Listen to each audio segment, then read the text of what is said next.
इसको किस में मापते हैं हम? ग्राम डेसीलीटर में। इतना हीमोग्लोबिन होना चाहिए।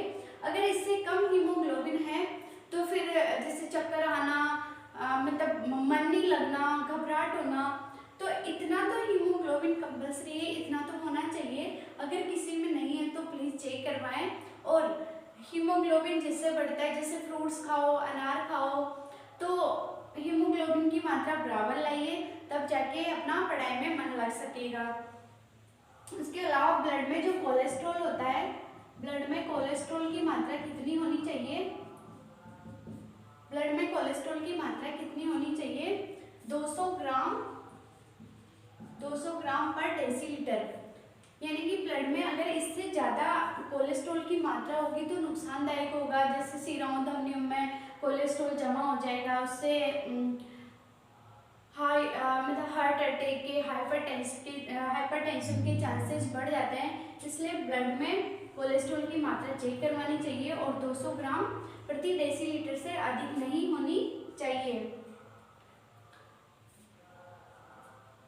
उसके अलावा जो ब्लड होता है, ब्लड अपने शरीर में जमता क्यों नहीं है? क्योंकि ब्लड में पाया जाता है रक्त प्रतिस्कंदक पदार्थ, और उस रक्त प्रतिस्कंदक पदार्थ का नाम क्या है? हिपेरिन। हिपेरिन के कारण ब्लड शरीर में जमता नहीं है। लेकिन ये जो हिपेरिन है, इसकी एक खासियत है कि जैसे हवा के संपर्क में आएगा मर जाएगा। तो जैसे अपने लग जाती है, कहीं भी कट वगैरह हो जाता है तो ब्लड बाहर आता है, हवा के संपर्क में आ जाता है और क्लॉट हो जाता है, ब्लड बहना रुक जाता है। तो ब्लड जब बाहर आता है तो ब्लड में हवा लग जाती है और हवा लगने के कारण हिपेरिन की डेथ हो जाती है, हिपेरिन मर जाता है और उसी टाइम ब्लड क्लॉट हो जाता है। अच्छा, अपन ने पहले वाली क्लास में पढ़ा था कि परिसंचरण तंत्र है। परिसंचरण तंत्र की खोज किसने करी थी? विलियम हार्वे ने। परिसंचरण तंत्र की खोज किसने करी थी? विलियम हार्वे ने। विलियम हार्वे ने क्या बताया था कि जब तक शरीर में ब्लड है परिसंचरण करता रहेगा, जब तक रक्त है परिसंचरण करता रहेगा, शरीर में बढ़ता रहेगा। तो पढ़ेंगे ब्लड के कार्य। ब्लड का क्या कार्य है? ताप नियंत्रण। ताप नियंत्रण करना, यानी कि जो विलियम हार्वे थे, इन्होंने बताया था कि ब्लड जब तक बॉडी में रहेगा तब तक परिसंचरण करता रहेगा और तब तक बॉडी का टेम्परेचर मेंटेन रखेगा, यानी कि ताप का नियंत्रण रखेगा।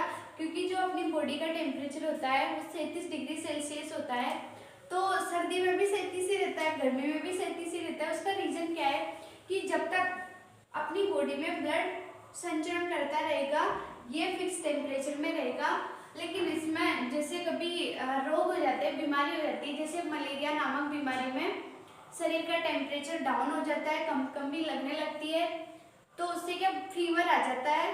तो ये रोगों के समय या बीमार होने के बाद टेम्परेचर घट बढ़ सकता है, अन्यथा हमेशा शरीर का टेम्परेचर मेंटेन रहता है। उसके अलावा जो रक्त है, रक्त का क्या कार्य है? पोषक पदार्थों का परिवहन।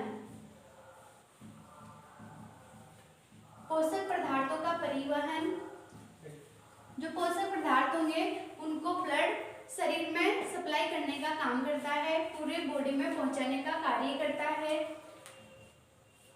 उसके अलावा ब्लड का क्या कार्य है? गैसों का आदान प्रदान।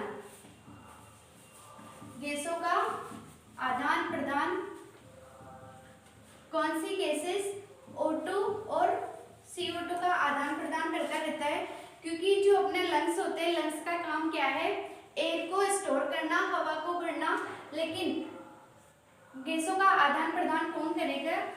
लंग्स होते हैं, लंग्स में कूपिकाएं जो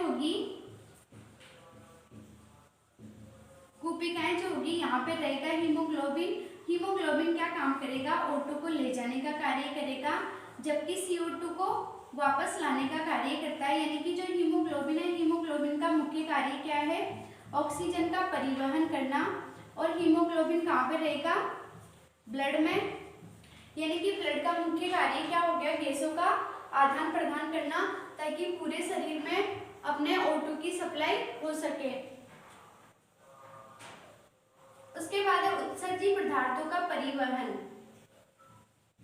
उत्सर्जी पदार्थों का परिवहन, ब्लड क्या काम करेगा? उत्सर्जी पदार्थों का परिवहन। उत्सर्जी पदार्थों को अलग नहीं करता बल्कि इसका क्या करेगा? परिवहन करेगा, यानी कि शरीर में घुमाने का कार्य करेगा, एक जगह से दूसरी जगह लाने का।